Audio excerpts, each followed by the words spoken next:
Welcome to Revenge with Lyra. I bought my dream apartment and invited my entire family for a housewarming. I scrubbed every surface until it gleamed, lit candles in the windows, cooked a spread that could have fed 20 people.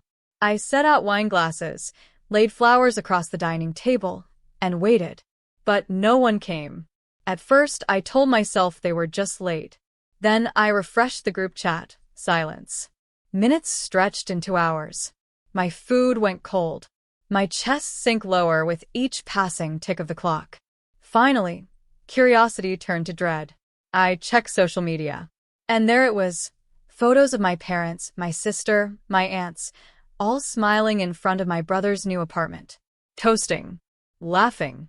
My mother beaming at his side. Not one message to me. Not one apology. Not one explanation. I stood alone in my sparkling kitchen, the silence roaring in my ears. My name is Haley Monroe. I'm 27 years old. And if you think you know how this ends, stay tuned. What happens when a family who leaves you in the dark suddenly needs your light? I turned off the oven, switched off the music, and sat in the dim glow of my own celebration. Then my phone buzzed violently, notification after notification lighting up the screen. The first message was from my mother. "We need to talk. Now." I stared at the words, my fingers trembling. They hadn't cared enough to show up. But suddenly they needed me?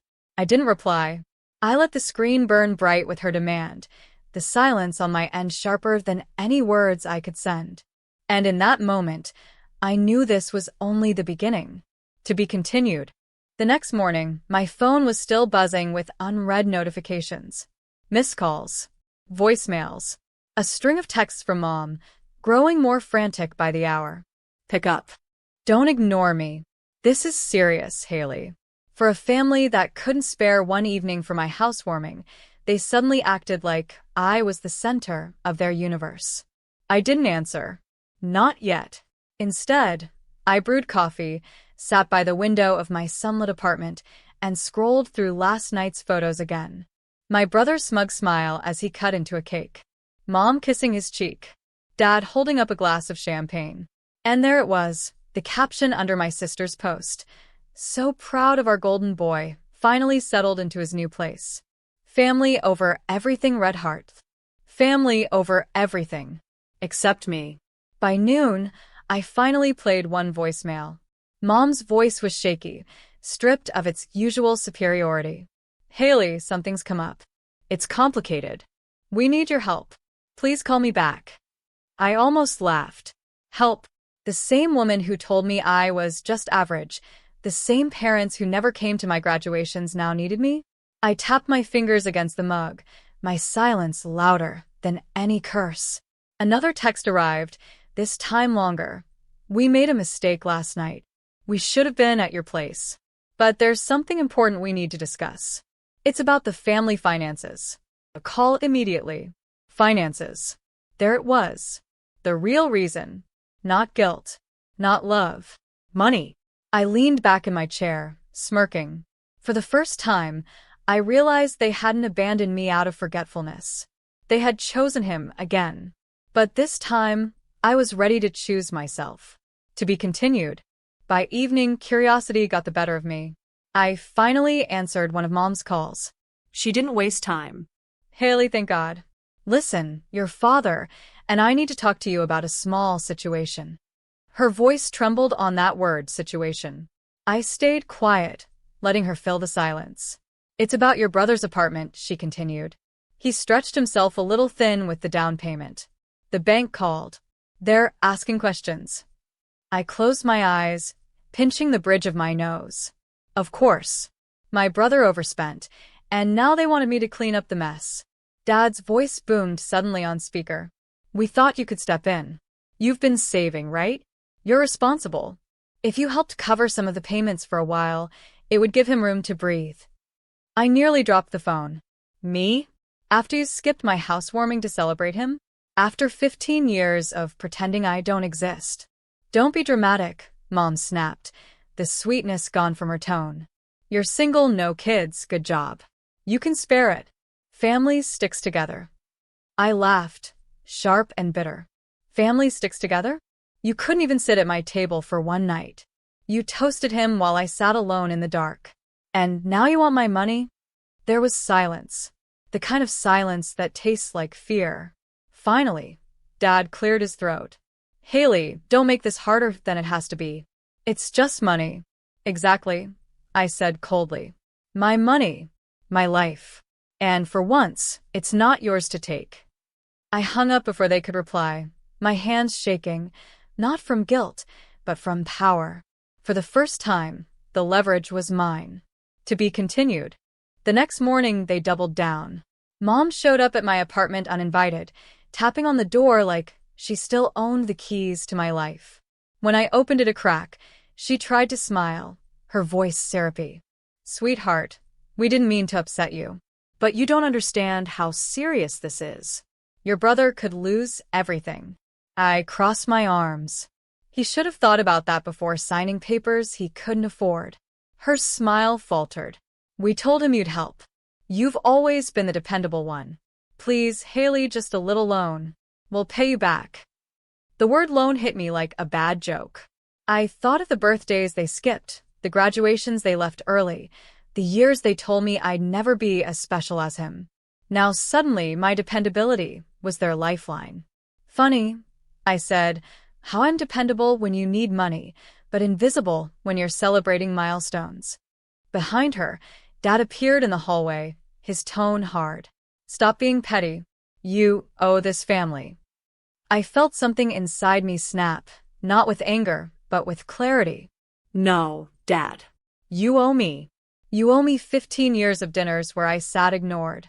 You owe me every holiday where I was too average to be noticed. And you owe me an apology that'll never come. Mom's eyes glistened, but it wasn't guilt. It was fear. She knew I wasn't bending. I opened the door wider, not to welcome them in, but to push them out. The bank's your problem, not mine. Good luck. I closed the door in their faces. The sound of it locking echoed like freedom. For once, I wasn't the forgotten daughter. I was the untouchable one. To be continued. The silence after I shut the door was sweet, but it didn't last. By the end of the week, the calls multiplied. Some came from relatives I hadn't heard from in years. Haley, can't you just help a little? Your brother's under stress. Don't be so cold. Cold. That word burned. Where were they when I sat alone on my housewarming night? Where were they when my milestones passed unnoticed? I didn't answer. Instead, I went back to my routine, work, friends, evenings in my apartment lit by lamps I'd chosen, art I'd hung, a life I had built without them. Still, the buzzing phone on my counter was a reminder of the storm I'd left outside. Finally, one voicemail from Mom caught my attention. Her voice was shaky. Haley, please. The bank is threatening foreclosure. If word gets out, it'll ruin us. People will know your brother failed. We can't let that happen. Please, just think about the family name.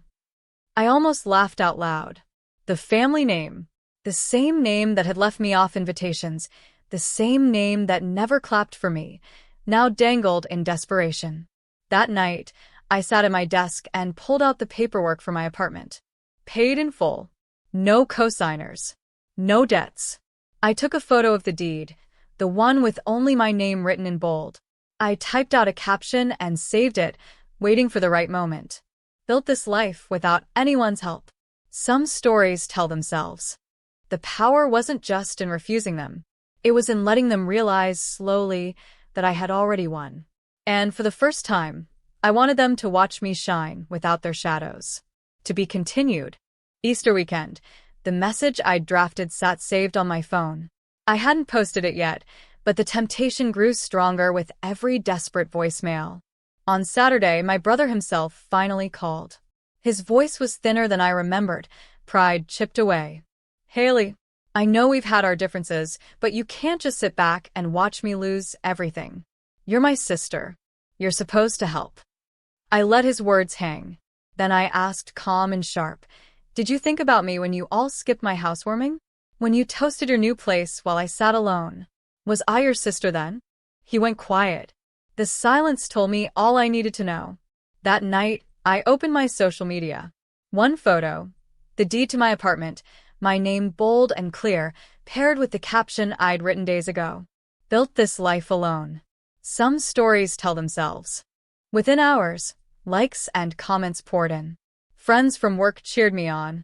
Old classmates messaged congratulations. Even distant cousins chimed in, some shocked, some supportive. And I knew, without a doubt, my family had seen it. By morning, Mom's text came through. "Haley, take it down. People are asking questions. You're humiliating us." I typed back. "Funny. I remember asking for the same thing when you humiliated me. Difference is, I have proof, and I'm not deleting it." The weight shifted again.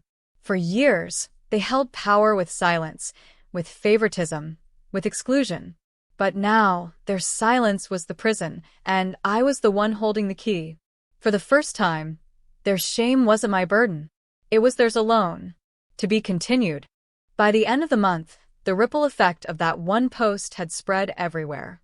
At church, people whispered about how my parents forgot their own daughter's housewarming. At my brother's work, his co-workers teased him about moving into an apartment he couldn't afford without begging his sister for help. Even my golden sister facade cracked. Friends unfollowed her, tired of the endless bragging when the truth was now out in the open. I hadn't said a word beyond that single caption. But silence, paired with proof, was louder than any speech. Then one evening I heard it, pounding on my apartment door. Through the peephole I saw them all. Mom, Dad, my brother, and my sister. I opened it just enough to lean against the frame. "Well," I said, "if it isn't the family that suddenly remembers where I live."